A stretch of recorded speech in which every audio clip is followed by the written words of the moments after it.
मैं doctor Prem Bafna, associate professor political science, government college Sujangarh.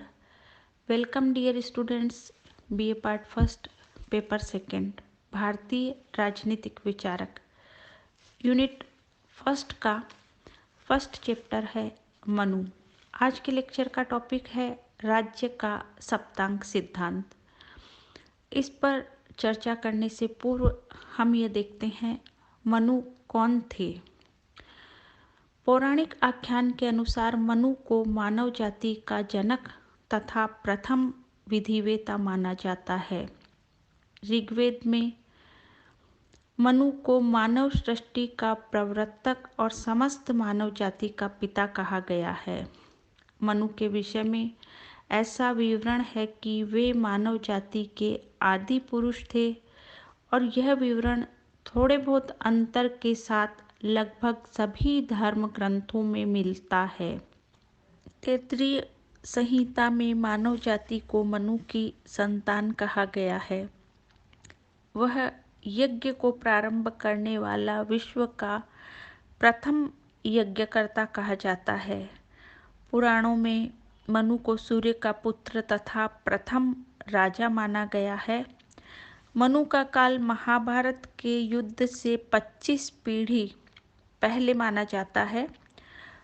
पुराणों में ऐसा भी उल्लेख पाया जाता है कि मनु एक नहीं 14 हुए हैं। ऐसा प्रतीत होता है कि आदि पुरुष मनु के नाम पर फिर एक लंबी श्रृंखला चली, जो मानव समाज के सुसंगठित रूप, राज्यों के विकास और उसके चरम विकसित रूप के विकास तक चलती रही होगी। मानव धर्मशास्त्र। मनुस्मृति के रचनाकार निश्चित ही प्रथम मनु नहीं थे, जिनका उल्लेख मानव जाति के प्रथम दंपति के रूप में किया जाता है। वे तो इस समाज व्यवस्था के प्रारंभकर्ता ही हैं। वास्तव में मनुस्मृति में समाज व्यवस्था का जो रूप देखने को मिलता है या जिस व्यापक रूप का नियमन किया गया है, वह राज्य संस्था के पूर्ण विकास के पश्चात ही किया जा सकता है। इसलिए निश्चित रूप से मनुस्मृति की रचना मनुओं की एक लंबी श्रृंखला ने की है। पुराणों में ऐसी घटना का भी उल्लेख किया गया है कि जब जल प्रलय में सारी सृष्टि नष्ट हो गई, उस समय नाव में बैठे हुए मनु और उनकी स्त्री शतरूपा ही बची। इन दोनों के 2 पुत्र और 3 पुत्रियां हुए। उनके प्रथम पुत्र प्रियव्रत के वंश में ऋषभदेव तथा भरत आदि हुए, जिनके नाम पर ही इस देश का नाम भारत रखे जाने का अनुमान लगाया जाता है। उनके दूसरे पुत्र तथा पुत्रियों के कुल में भी महान ऋषि और बलशाली योद्धा हुए। इस प्रकार मनु की संतानों से मानव परिवार बढ़ता चला गया और समस्त मानव जाति उन्हीं के परिवार की अंश है। मनुस्मृति के रचना काल की यदि हम बात करते हैं तो इसके संबंध में भी विद्वानों में एकमतता नहीं है। डॉक्टर पीसी सरकार मनुस्मृति को ईसा से लगभग 150 वर्ष पूर्व की रचना मानते हैं। कुछ भारतीय और पाश्चात्य विद्वान, जिनमें डॉक्टर हंटर का नाम सबसे प्रमुख है, मनुस्मृति को ईसा से 600 वर्ष पूर्व से अधिक प्राचीन ग्रंथ नहीं मानते हैं। इस संबंध में अलग अलग विद्वानों के अलग अलग मत है, परंतु इन सबसे अधिक प्रामाणिक मत इन सब में जो है वो मजूमदार एवं पुसालकर का है, जिन्होंने मनुस्मृति का रचना काल ईसा पूर्व 3110 वर्ष माना है। यह मत इस तथ्य से मेल खाता है कि भारतीय परंपरानुसार विद्वान पुरुष अपने आप को ग्रंथों का रचयिता नहीं मानते थे, केवल ज्ञान का संदेशवाहक मानते थे। इसलिए यह कहा जा सकता है कि समय समय पर विद्वान मनुस्मृति की प्राचीन परंपराओं को पुनः प्रकाश में लाए होंगे, परंतु वे उसके वास्तविक रचयिता नहीं थे। उसके वास्तविक रचयिता वर्तमान सृष्टि के प्रारंभिक महापुरुष ही रहे होंगे। संभवतः मनुस्मृति का यह ज्ञान मनु से नारद, नारद से मार्कंडेय, मार्कंडेय से सुमति भार्गव और सुमति भार्गव से भृगु ऋषि को प्राप्त हुआ होगा। संभवतः वर्तमान मनुस्मृति विद्वान भृगु के द्वारा संकलित की गई है, परंतु इस बारे में ऐसा कोई तथ्य स्पष्ट रूप से ज्ञात नहीं है कि भृगु ने यह संकलन कार्य कब किया, यानी कि समय के बारे में निश्चित मत नहीं है। मनुस्मृति के अंतर्गत प्रारंभ में 1,00,000 श्लोक थे, जो कम होते होते वर्तमान संस्करणों में तो 2,694 श्लोक ही प्राप्त होते हैं। विद्वानों में मनुस्मृति के रचना काल के विषय में भले ही एकमतता नहीं है, परंतु एक विधि ग्रंथ के रूप में इसकी श्रेष्ठता को सभी पक्ष निर्विवाद रूप से स्वीकारते हैं। पाश्चात्य विद्वान नीत्शे के शब्दों में मनुस्मृति बाइबिल की अपेक्षा अधिक अनुपम, उत्कृष्ट और बौद्धिक ग्रंथ है। मैकेंजी ब्राउन इस संबंध में लिखते हैं कि पाश्चात्य विश्व के लिए मनुस्मृति अपने प्रकार का सर्वश्रेष्ठ ग्रंथ है। यह हिंदू कानून पर सर्वाधिक प्राचीन ग्रंथ है। भारतीय विद्वान डॉक्टर विजय कुमार सरकार के शब्दों में मनुस्मृति में वैज्ञानिक और समाजशास्त्र की दृष्टि से राज्य सिद्धांतों का प्रतिपादन किया गया है।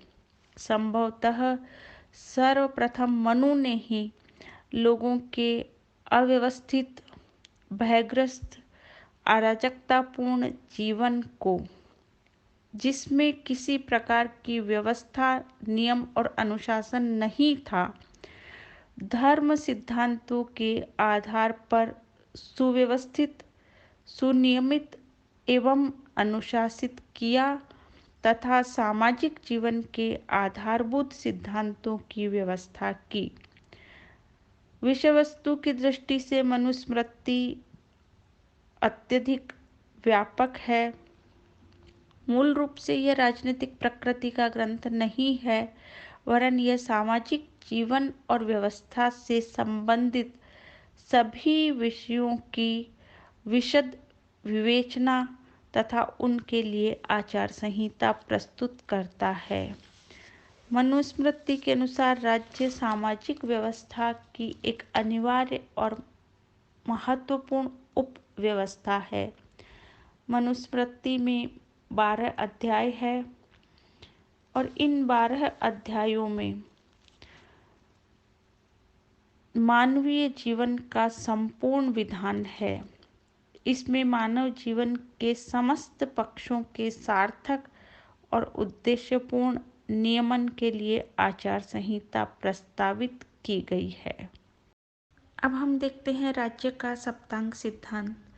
प्राचीन भारत के राजनीतिक चिंतन में राज्य के 7 अंगों या 7 तत्वों के सिद्धांत का प्रतिपादन किया गया है और इस सामान्य धारणा के अनुरूप ही मनुस्मृति में भी राज्य के सप्तांग सिद्धांत का वर्णन किया गया है। मनु ने राज्य के घटकों के लिए प्रकृति शब्द का प्रयोग किया है और उसके अनुसार राज्य की 7 प्रकृतियां इस प्रकार है। पहला है स्वामी। मनु ने राजा के लिए स्वामी शब्द का प्रयोग किया है, जिसका अर्थ यह है कि राज्य की समस्त व्यवस्था में राजा को सर्वोच्च स्थिति प्राप्त होती है।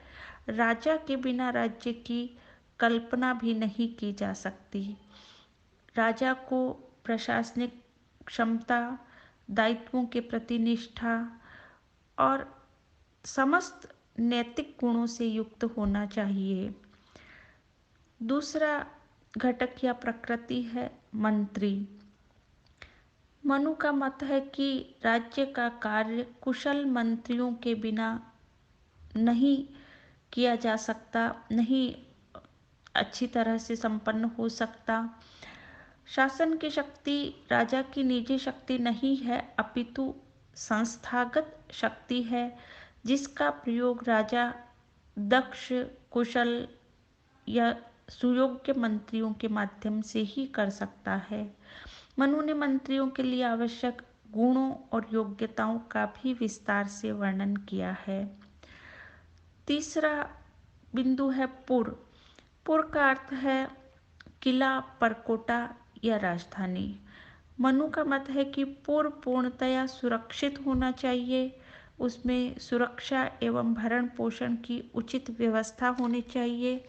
मनु ने पुर की कई श्रेणियां बताई है, जैसे धनवन दुर्ग, मही दुर्ग, जल दुर्ग, वृक्ष दुर्ग, मनुष्य दुर्ग और गिर दुर्ग का उल्लेख किया है।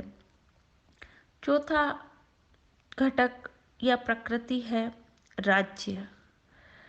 राज्य के अंगों में एक अंग के रूप में मनु द्वारा राज्य का उल्लेख ये कुछ भ्रम उत्पन्न करता है, पर वास्तव में मनु ने राज्य शब्द का प्रयोग जनपद के अर्थ में किया है।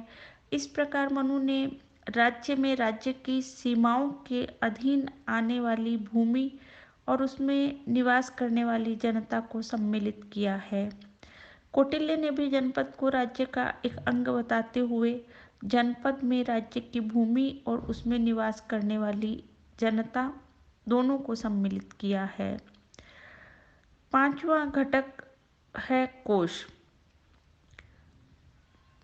राज्य में शासन के पास एकत्रित जो धन है उसको मनु ने कोष का नाम दिया है, और मनु के अनुसार कोष राज्य का न केवल अनिवार्य वरन अत्यधिक महत्वपूर्ण अंग है। मनु की मान्यता है कि राजा के पास पर्याप्त मात्रा में कोष होना चाहिए, तभी वह प्रजा की सुरक्षा और उसके कल्याण के लिए विभिन्न प्रकार के कार्य जो है वो कर सकता है। अपने जो दायित्व है वो पूरे वो तभी कर सकता है जब उसके पास में समुचित मात्रा में कोष हो। अगला जो घटक है वो है दंड। दंड या सेना को मनु ने राज्य की सुरक्षा के लिए अनिवार्य माना है। मनु ने सेना के अनेक अंगों जैसे हस्ती सेना, रथ सेना, अश्व सेना, जल सेना, पैदल सेना, तो इनका उल्लेख किया है और राजा को परामर्श दिया है कि वह सेना के सभी अंगों को सुदृढ़ बनाकर राज्य की रक्षा की समुचित व्यवस्था करे। सातवीं जो प्रकृति या घटक है वो है मित्र। मनु ने मित्र को राज्य के आवश्यक अंग के रूप में स्वीकार किया है। मित्र का आशय है अंतर्राष्ट्रीय राजनीति में राज्य के मित्र अथवा एक राज्य के अन्य राज्यों के साथ मैत्रीपूर्ण संबंध। मनु सहित प्राचीन भारत के समस्त राजनीतिक चिंतन में इस बात पर बल दिया जाता था कि राज्य अपनी रक्षा और अन्य उद्देश्यों की पूर्ति कर सके, इसके लिए अन्य राज्यों के साथ उसके मैत्रीपूर्ण संबंध होने चाहिए। तो इस प्रकार से जो मित्र हैं वो विश्वसनीय होने चाहिए, ऐसे होने चाहिए कि जो मुश्किल परिस्थितियों में राज्य और राजा का साथ दे सके, तभी एक राज्य जो है वो मुश्किल परिस्थितियों का सामना भली भांति करके उससे बाहर आ सकता है। तो मित्र को भी एक आवश्यक अंग के रूप में स्वीकार किया है। मनुस्मृति में कहा गया है कि प्रत्येक प्रकृति को उसके पश्चात दी गई प्रकृति की तुलना में अधिक महत्वपूर्ण स्वीकार किया जाना चाहिए। अर्थात राज्य का जो सबसे अधिक महत्वपूर्ण अंग स्वामी या राजा है और महत्व के क्रम में दूसरा स्थान मंत्री को प्राप्त है। तो ये बिल्कुल स्पष्ट है कि राजा के द्वारा मंत्री या मंत्रीगण की सहायता से कार्य किया जाना चाहिए और शासन व्यवस्था के सुचारू संचालन के लिए राज्य की अन्य प्रकृतियों को सुदृढ़ रखते हुए उनका समुचित रूप से उपयोग किया जाना चाहिए। इसके साथ ही मनु ने राज्य की प्रकृतियों की तुलनात्मक वरीयता का निर्धारण किया है। ऐसा करते हुए इस बात पर जोर दिया है कि ये समस्त प्रकृतियां राज्य के लिए नितांत आवश्यक है, यानी कि ये जो 7 प्रकृतियां बताई है इनका सभी का अपने आप में पूर्ण महत्व है, सभी राज्य के लिए नितांत आवश्यक है और ये सभी प्रकृतियां एक दूसरे पर निर्भर है। मनुस्मृति के 7वें अध्याय में स्पष्ट कहा गया है कि जिस कार्य विशेष की सिद्धि किसी भी प्रकृति विशेष से होना संभव होती हो, उस प्रकृति को उस विशिष्ट कार्य के संदर्भ में श्रेष्ठतम माना जाना चाहिए। यानी कि जिस कार्य को करने के लिए जिस प्रकृति की आवश्यकता है, तो उस संदर्भ में वह प्रकृति श्रेष्ठतम है। किसी भी प्रकृति का महत्व किसी अन्य प्रकृति की तुलना में कम नहीं आंक सकते, क्योंकि किसी समय विशेष में कोई भी प्रकृति दूसरी प्रकृति से अधिक महत्वपूर्ण हो सकती है।